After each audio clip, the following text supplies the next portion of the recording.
सुप्रभात। Class 12 lesson number 3 का आज हम लोग तीसरा पार्ट पढ़ेंगे।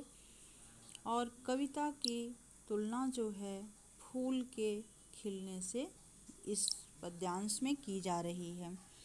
कविता एक खिलना है फूलों के बहाने, कविता का खिलना भला फूल क्या जाने।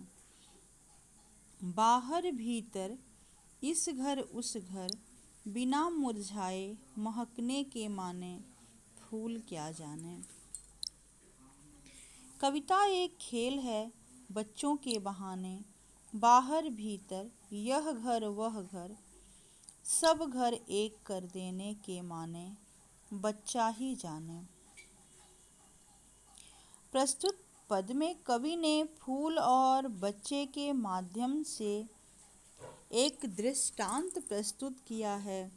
और एक ओर प्रकृति है तो दूसरी ओर भविष्य की ओर उसका बढ़ता हुआ कदम है, जो एक बच्चे के माध्यम से प्रस्तुत करता है। कविता एक खिलना है फूलों के बहाने। कवि कहते हैं कि कविता एक फूल के समान है।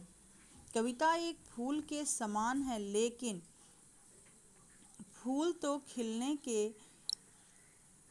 एक दो दिन बाद मुरझा जाते हैं, लेकिन कविता कभी भी मुरझाता नहीं है। कविता जो है, कवि की काव्यकृति जो है वो अमर होती है, चिरकाल तक विद्यमान होती है, रहती है। इसीलिए कविता एक फूल के समान कवि बताते हैं, लेकिन कविता के खिलने के बारे में भला फूल क्या जाने। फूल के खिलने की भी एक परिणति निश्चित होती है, और जब फूल मुरझा जाता है तब क्या होता है कि फूल का अस्तित्व जो है वो खत्म हो जाता है, उसकी सुगंध भी खत्म हो जाती है। बिना मुरझाए महकने के माने, फूल क्या जाने। कहने का तात्पर्य यह है कि फूल में भी सुगंध तभी तक होती है जब तक फूल सही सलामत स्थिति में रहता है, और जब फूल मुरझा जाता है तब उसकी महक भी जो है, सुगंध भी जो है वो समाप्त हो जाती है। लेकिन कविता की तुलना ही वो कवि जो है फूल से कर रहे हैं, फूल के खिलने से।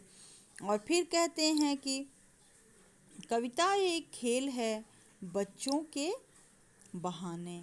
अब देखिए, कविता की तुलना जो है बच्चों के खेल के समान बताते हुए कहते हैं कि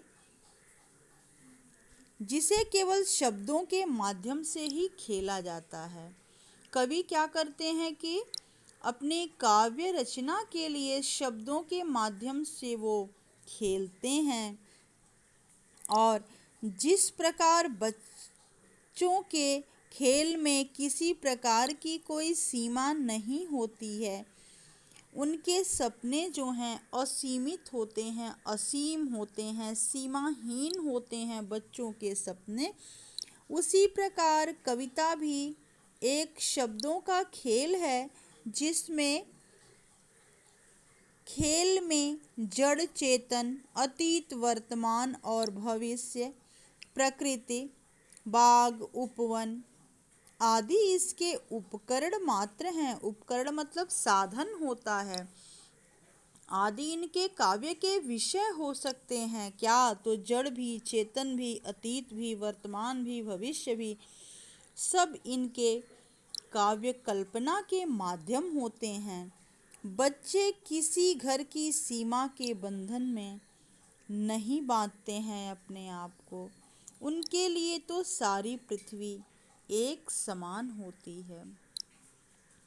कहने का तात्पर्य यह है कि जिस तरह बच्चों के अंदर अपना पराया, इस घर उस घर, ये अपना है ये पराया है, ये दूसरे का घर है, यहाँ जाना है यहाँ नहीं जाना है, इससे वो अनभिज्ञ रहते हैं। इसके जरा भी उनके अंदर अपना पराया का भेदभाव नहीं रहता है। उसी तरह कविता भी जो है वो उसको कहाँ पहुँचना है, कवि को अपनी कल्पना शक्ति का प्रयोग कहाँ करना है, इसके लिए कोई निश्चित सीमा नहीं है।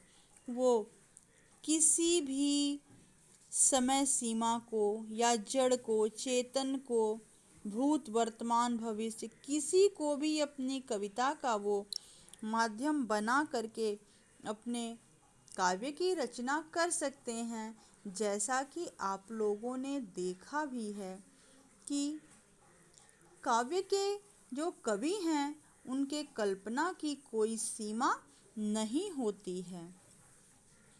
कैसी कैसी कल्पना कवि कर बैठते हैं प्राकृतिक दृश्यों को लेकर के, कि जो शाम का समय है, जैसे संध्या सुंदरी आसमान से उतर रही परी सी धीरे धीरे, यानी कि जो शाम का समय है, कवि ने उसको एक सुंदरी के समान बताते हुए और शाम के समय का सुंदरी पर मानवीकरण किया है।